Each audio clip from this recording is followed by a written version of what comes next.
After we got married, John canceled our wedding party at the last minute, citing work as the reason. I was feeling uneasy about it when I got a call from Iris.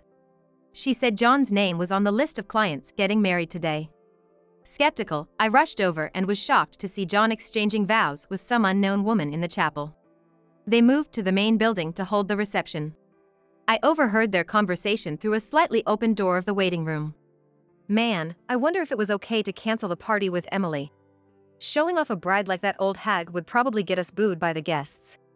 Come on, John, you married her because you love her, right? No way. She's just a tasteless country bumpkin.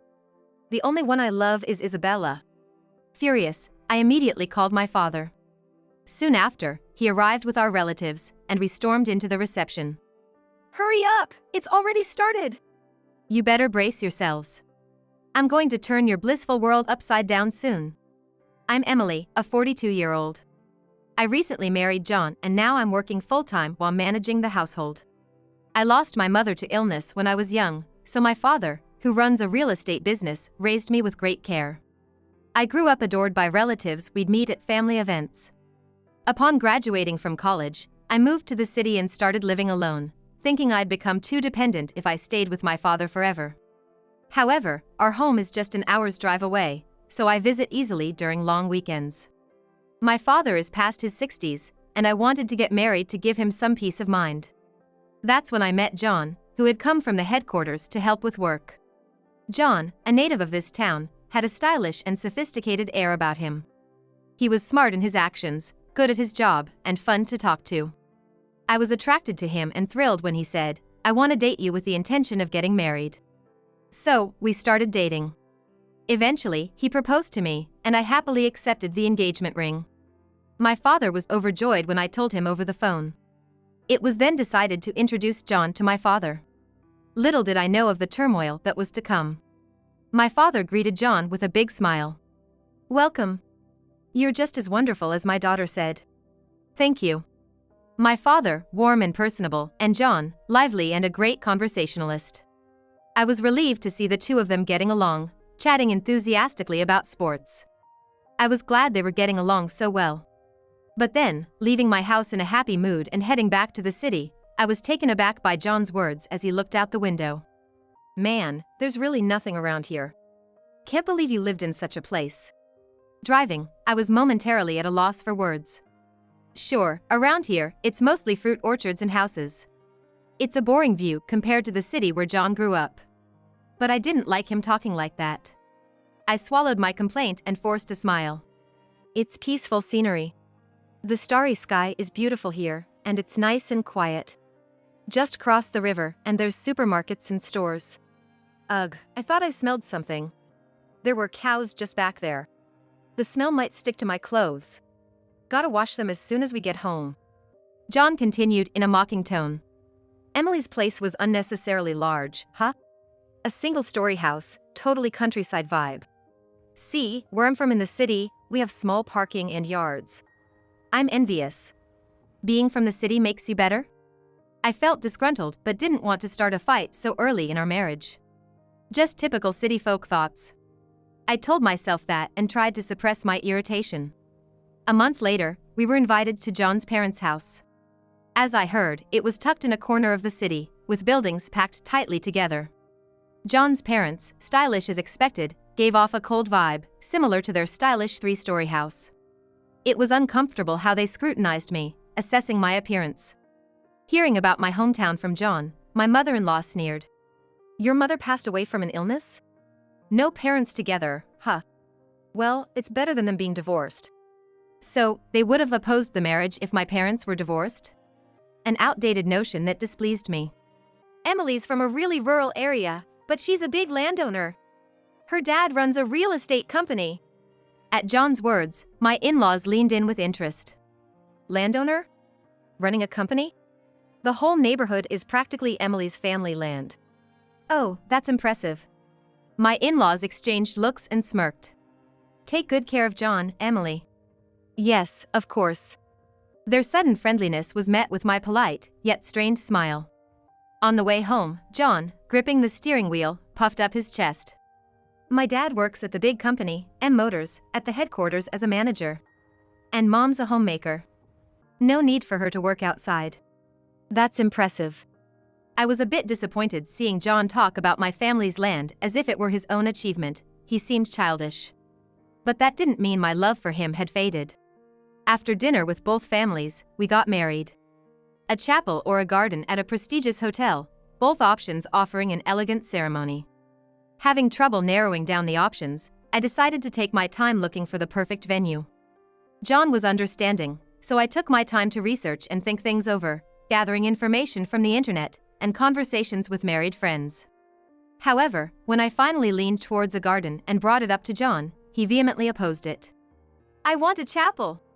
A ceremony in the chapel and the reception in the main building. But you said before that you'd leave it all up to me, right? Well, that's... I changed my mind after talking to some friends. John's response was oddly hesitant. Confused, I watched a promotional video on his phone. Look at this place, isn't it great?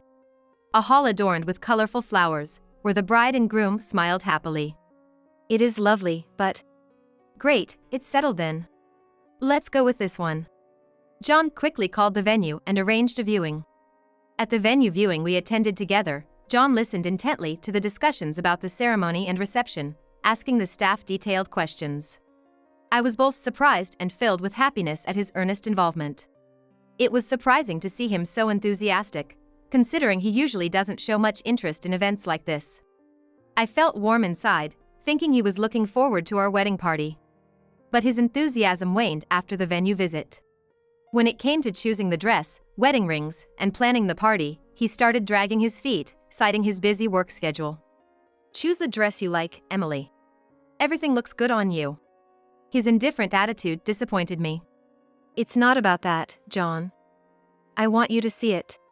You always buy stylish clothes, right? I rely on your good taste. Thanks, but I want to be surprised on the day. It's normal for the husband to come along, you know? John got annoyed at my words. Can't help it, I have business trips on weekends. Complaint to my boss, not me. His mood soured whenever I mentioned his busyness. I've already sorted the guest list and sent out the invites, isn't that enough? I ordered the rings we saw on my phone. We'll pick them up soon. His words, seemingly spoken out of obligation, saddened me, but I didn't want to argue further. Make sure you come to the next meeting. We have to choose gifts for the guests together. I know. I'll definitely be there next time. John replied grudgingly, his face clouded with irritation. I grew anxious. True to form, he broke his promise again. He said he'd come after work on the day of our meeting, but he was nowhere to be seen when the time came. My calls went unanswered, my messages unread. 15 minutes past our appointment time and still no sign of him. I apologized to the female staff member. Sorry, I can't get in touch with my husband, so please proceed with the meeting. All right. You're Emily, right? The staff asked timidly, addressing me by my first name. Yes, that's me. Do you remember me? I'm John's cousin, Iris. We met at the party, remember? Oh, Iris! Recalling my memories, I raised my voice. Come to think of it, I attended a party with John. We arrived early, but John left me alone, feeling tense among strangers, and went off to chat with his cousins. Then, Iris, who was around my age, approached me with a smile, alone as I was. It was a relief to be talked to by her, amidst all of John's relatives. Iris, you work here, huh? Yes, I do. I'm so happy you're having your ceremony with us. Iris's friendly smile suddenly turned serious. Is John really that busy with work? Back when we were dating, it wasn't like this. Work is important, but honestly, I wish he'd prioritize our relationship a bit more. Iris comforted me as I spoke in a lowered voice. It's a big event, after all. I'll give him a piece of my mind next time I see him. Thank you. I felt a bit better as Iris clenched her fist in support. When I got home, John was lounging on the sofa, grinning at his phone. He didn't even say welcome back as I entered the living room. Don't you have something to say to me? I asked angrily, standing in front of him. John finally looked up. Sorry. I was supposed to finish in the morning, but it turned into overtime. Then at least let me know. Besides, it's not a busy season at work, is it? John bristled at my question. Look, my department at the headquarters is busy, unlike where you work. A country girl like you wouldn't understand. Where I come from has nothing to do with it. Honestly, I don't even want to have a party. It's just a hassle. I was speechless. So that's how John felt about our wedding party, our first step towards our future together. Fine, I'll decide everything myself from now on. Just don't complain, I retorted, tears spilling over. Can I really make it work with John? He was taken aback as I started to cry. Sorry, I went too far. I'm tired from work and all the prep. I promise I'll be at the remaining 2 meetings. John said hurriedly, seeming panicked. Really? Can I trust you? Yes. If work comes up, I'll reschedule or ask a colleague to cover for me. And true to his word, John attended the remaining meetings with me. However, another unsettling event occurred. A month before the wedding party, John suddenly wanted to postpone it. When I asked him why, he said it was due to work reasons. Sorry. There was a defect in a product because of a subordinate's mistake. I have to go on a business trip to a branch office that day. I couldn't hold back my anger. Come on, can't someone else go? It's my responsibility for my subordinate's mistake. I have to apologize in person. I understood his words as a working professional. I felt like crying, but resigned myself to not blaming John and asked him further. How long will it be postponed? Until the aftermath is settled. Once things calm down, we'll book again. Of course, I'll explain to guests. I held back my complaints. I just wanted the party to be a priority. All right, then please do that. I sighed and agreed. A while later, the day before our original reservation arrived.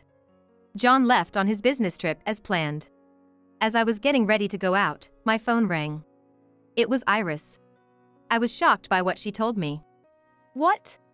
Just see for yourself. I rushed out of the house and drove to the venue. At the entrance of the main building, I checked the names of the couples getting married. It's true. Groom, John. The board listed John and an unfamiliar woman's name. Especially since today was supposed to be the eve of our wedding party. Feeling dizzy, I headed towards the chapel on the north side of the main building. With a prayerful heart, I pushed open the heavy doors and was struck with shock. John, in a white tuxedo, stood facing a woman in a dress, in front of a pastor. As John lifted her veil for a vow kiss, I felt like collapsing. Though stunned, watching the happy couple, a fierce anger rose within me. All his excuses of being busy, all the postponed meetings, it was all for her. They then walked out of the church, stepping on petals thrown by guests, heading towards the main building. The guests seemed to be in their 30s and 40s. It appeared John and Isabella had invited only friends, excluding bosses and family. I followed behind the guests to the main building. Unable to contain my anger, I was waiting to confront John. As a staff member left the room, I decided to barge in. But then, I heard their conversation through the slightly opened door. Thinking it could be useful later, I discreetly placed my phone set to record near the door. A young bride is definitely better. Man, I wonder if it was okay to cancel the party with Emily. Showing off a bride like that old hag would probably get us booed by the guests. John, that's terrible. Didn't you marry her because you loved her? No way. She's just a tasteless country girl, practically a charity. The only one I love is Isabella. Say more. Their vulgar laughter made my blood boil. My fists clenched so hard they felt like breaking. Unforgivable. Get ready. I'll soon bring your blissful world crashing down to hell. Completely enraged, I moved to a corner of the hallway to calm myself. Coincidentally, my father and relatives were nearby. I sent the recording of John and Isabella's conversation to my father and saw his furious reaction. Next, I called someone else, and they too couldn't hide their surprise. While I was making these arrangements, the hallways started getting noisy. It seemed like the reception was about to start. I ended the call and headed towards the reception hall. After waiting outside for a bit, my father showed up as promised, bringing a large group with him. We nodded to each other and pushed open the doors to the reception hall. To the future of the couple and the prosperity of both families, cheers! Cheers! Amidst the lively mood, I stormed into the venue with my father and relatives. We're in a hurry, it's already started. Wait, what's going on? The attendees started murmuring in confusion. Excuse me, who are you? You're not one of the invited guests. Could you please leave? I smiled at the puzzled MC. Who am I? I'm John's wife. John and Isabella on the stage froze. Apparently, they hadn't informed the guests that John was already married. How strange. Why is my husband marrying an unknown woman? Are you John's mistress? I called out to Isabella with a full smile. My husband always takes good care of you. Since you're not surprised to see me, you knew he was married, right? So, you're an accomplice. No, this is, John fell silent with a bitter face, and Isabella stammered as the crowd buzzed. Wait, what's happening? John isn't single? Bigamy is not okay. This is ridiculous. I'm leaving. Hey, everyone. Everyone, please come back. This is ridiculous. I'm leaving too. I practiced to liven up the party, and it was all a waste of time. Even the MC put the microphone back on its stand and left with the other guests, angry and disappointed. John, left with only my father and relatives in the venue, yelled at me. Emily! You've ruined a perfectly good party. What are you going to do about it? Holding back an angry relative, I spoke to John. So, John, you had the means to hold another wedding? Isabella looked at me with scorn. What are you talking about? John's a manager, he earns a lot. Don't you know that, being his wife? Isabella, with a mocking smile, turned an innocent grin towards John. John, you went all out to plan a lovely plan for me, right? The hotel room for tonight is a top-floor suite. Oh, yeah. John looked guilty as he avoided Isabella's gaze. I laughed softly and informed Isabella. Oh, you didn't know? Know what? He's drowning in debt. I explained calmly. I accidentally opened the credit card bill that arrived the other day.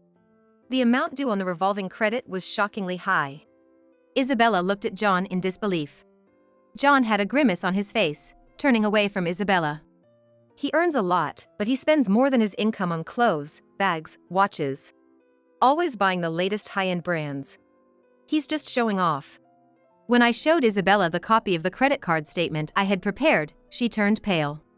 No way, I didn't know about this. Really? Even as his mistress, you didn't know? I threw her own words back at her, and Isabella clicked her tongue, glaring at John. Why didn't you tell me? I have a repayment plan. I won't let Isabella suffer. John retorted. I was planning to divorce Emily after making her pay my debts, and then remarry Isabella. I never intended to have a wedding party with you. John ranted at me. I married a tacky country girl like you for the money, but I regret it now. Just living with you makes me feel like a country bumpkin. So, will your wife pay off your debts? No way I will. I dismissed the idea, and Isabella spoke to John in a coquettish tone. John, you did finalize the contract for the condo we're moving into, right? The view from the 30th floor must be amazing. You remember our promise to live together after our honeymoon in Europe, right? I sighed and looked back and forth between Isabella and John. John had been acting guilty and avoiding Isabella's gaze since earlier. Looks like you haven't even signed the contract for the condo, right? What? You're probably going to say the rooms were all booked to delay moving in together, right? You don't have the money. Or you'll ask Isabella to pay and then never reimburse her. That's not true. I plan to pay eventually. Eventually, huh? Isabella's eyes narrowed. Well, it's fine. I don't mind if you don't pay me back right away. I'm not in trouble. Yeah, right. Isabella is from a rich family, so she has plenty of leeway. I couldn't help but burst out laughing. John was annoyed by my laughter. Why are you laughing? John, you thought Isabella was from a wealthy family, right? Sure, she might have money to spend freely if her husband is working abroad. John's eyes widened. I informed John with a hint of pity. Didn't you know? As a receptionist at a trading company, you might not get such information. After blinking a few times, John turned back to Isabella. Isabella has a husband? No way. She said she was divorced and now single. Right, Isabella? Isabella didn't answer, instead looking away. I pulled out some documents and photos from my bag and presented them to John. After canceling our wedding party, I hired a private investigator to look into your affairs. What? Don't do things like that on your own. The one who cheated has no right to say that. It's my salary, so you have no say in it. I snapped back, and John fell silent, looking displeased. I was considering forgiving you, depending on your behavior. But I didn't expect you to go as far as having a wedding with your mistress. I threw a sharp glance at Isabella. I also had Isabella investigated. And look what I found. You wouldn't call this man her brother or friend, would you? In the photo, Isabella was smiling affectionately at a tall, handsome man in front of an elegant mansion. The man, with a suitcase at his feet, seemed to be leaving for a business trip. The next photo showed the same man in the driver's seat of a car, with Isabella getting out. The location was their home's shuttered garage. The third photo was even more decisive. Isabella was walking down a beautifully illuminated street, holding hands with the man, looking cheerful. John's eyes bulged and he trembled when he saw the photos. Isabella, who is this guy? He's my cousin's brother. You only have female cousins. Did I say that? Isabella snorted. Yes, that's my husband. Handsome, isn't he? Ignoring John's gaping mouth, Isabella continued proudly. My husband is always abroad for work and I get bored. So I thought I'd have some fun with a moderately good-looking man. Moderately? Yes. You can't tell from the photos, but in person, he's as handsome as a top star. I don't want to be seen with ugly men. They have to compliment me. John was stunned, but Isabella kept talking. Then John appeared. I thought he was okay for my standards. What about you marrying me after my divorce? John looked like he was about to cry. What? No way. John's company is famous domestically, but it's nothing compared to international companies. John's salary is half of my husband's. It's like a dream, right? Isabella laughed condescendingly. I just went along today because John wanted to play wedding. Playing wedding? I was serious about it. As a married man? That's ridiculous. Isabella sharply dismissed him. The wedding at my in-laws was in a traditional family with a modest ceremony, and it was boring. Then John here suggested a chapel wedding, so I went along. It was fun, like filming a drama. After a satisfied smile, Isabella pouted. It felt great being like a heroine, but having it ruined by a wife is so lame. I'm bored now, let's break up. Wait, Isabella! Don't contact me anymore. Bye. Please, don't leave me! John, on the verge of tears, was left behind as Isabella swirled the skirt of her dress and left the venue. My father and relatives looked at John, kneeling and devastated on the stage, with disdain. What a disgraceful man. Canceling a wedding party with his wife to marry another woman, I've never heard of such a thing. Such dishonesty. Hurting Emily, this liar. Even as John faced a barrage of criticism from my relatives, he showed no sign of remorse. Instead, he glared at me, my father, and relatives, and yelled. Shut up! Emily, did you have your dad and relatives wait nearby just to make a fool of me? You're twisted. Today is my mother's death anniversary. That's why the relatives were together. We had a meal at a nearby restaurant. John looked bewildered. I told you the other day, remember? Oh, did I hear that? You were too preoccupied with Isabella, you must have forgotten. John fell silent with a sulky face as I shot a sarcastic remark at him. I was supposed to attend the memorial too. I was getting ready to leave when your cousin Iris, who works here, told me someone with the same name as you was getting married today. Iris? She works here? Yes. So I called my dad. I'm going to check it out. If it's true, I'll have Dad and my uncles come to the venue, I told him. So, are you satisfied now? Ruining my big day. As I was about to answer, the sound of many footsteps approached. John turned and saw a group of people entering the hall, his face a mix of shock and fear. Department manager! The department manager, seeing John and me, looked confused. Emily told me about John's wedding party, so I rushed over with my colleagues. But what is all this about? Well, you see. When John used to work at our company, the department manager also visited my department, so we knew each other. Because of this connection, John and I had asked the department manager to come to our party. That's what I told you.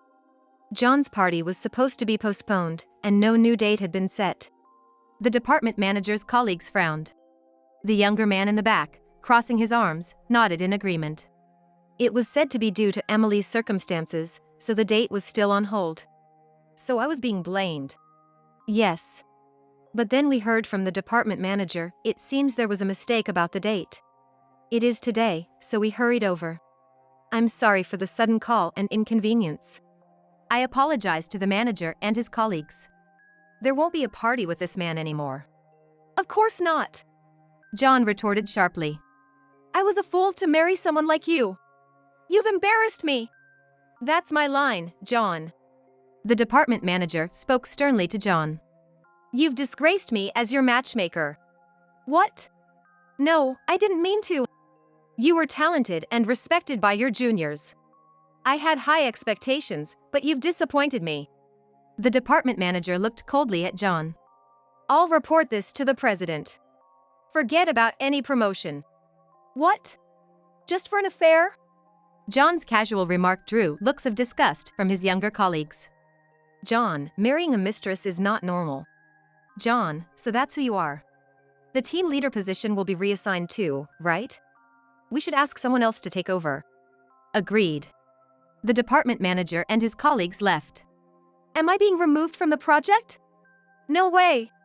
John collapsed on the stage, crying as my relatives voiced their criticism. You reap what you sow. I knew you looked down on Emily and me as country folks, but I thought you were serious about work. I was wrong. Disappointing.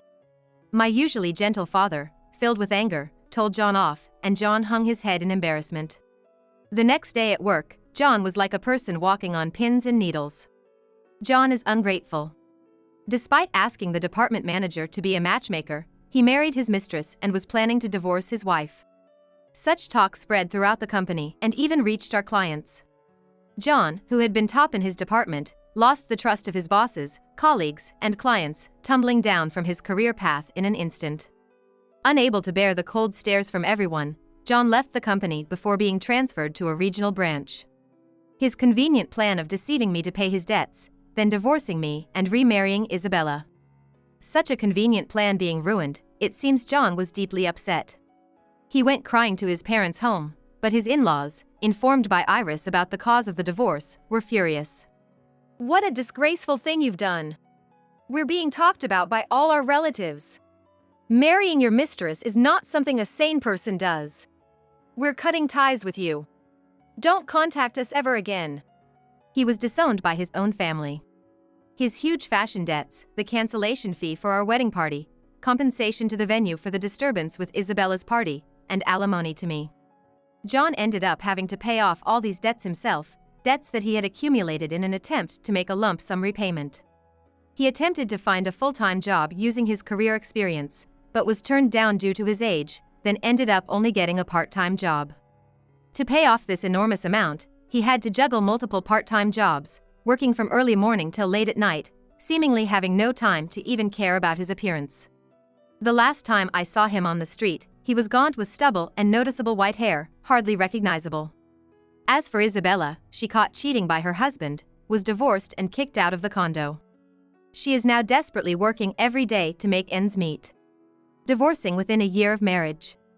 I initially blamed myself for that, however, my colleagues were all kind and didn't blame me.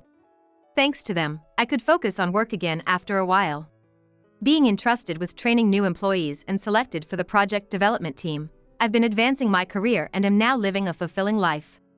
By chance, or perhaps ironically, Iris and I became close friends because of this incident. We occasionally enjoy having coffee together or going on trips, which has become one of my pleasures. I think divorcing a man who constantly lies was the right decision. I'm determined not to be deceived by appearances or atmosphere in the future, to cultivate better judgment in people, and to grow personally.